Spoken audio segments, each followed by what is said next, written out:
लासलगाव येथे चर्मकार समाज मंडळाच्या वतीने संत शिरोमणी रोहिदास महाराज जयंती उत्सव सोहळा श्रीराम मंदिर या ठिकाणी भक्तिपूर्ण वातावरणात संपन्न झाला। सकाळी 10 वाजेला टाळ मृदुंगांच्या निनादात संत रोहिदासांच्या भक्तिगीत आणि जयघोषात वाजत गाजत भक्तिमय वातावरणात शहरातून झेंडा चौक, मुख्य रस्ता, लासलगाव, गुरुद्वारा मंदिर, डॉक्टर बाबासाहेब आंबेडकर पुतळ्याजवळ, पोलीस स्टेशन व श्रीराम मंदिर या मार्गाने शिरोमणी रोहिदास महाराज यांच्या प्रतिमेची आणि पालखीची मिरवणूक काढण्यात आली होती।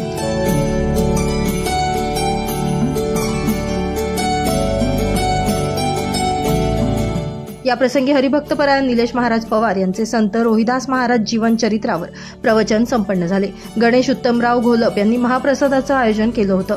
याचप्रमाणे पुढील वर्षाच्या कार्यक्रमाच्या महाप्रसादाचा मान भिकाजी पुंजाजी पगारे यांना यावेळी देण्यात आला। यावेळी लासलगाव व पंचक्रोशीतील चर्मकार समाज बांधव मोठ्या संख्येने उपस्थित होते।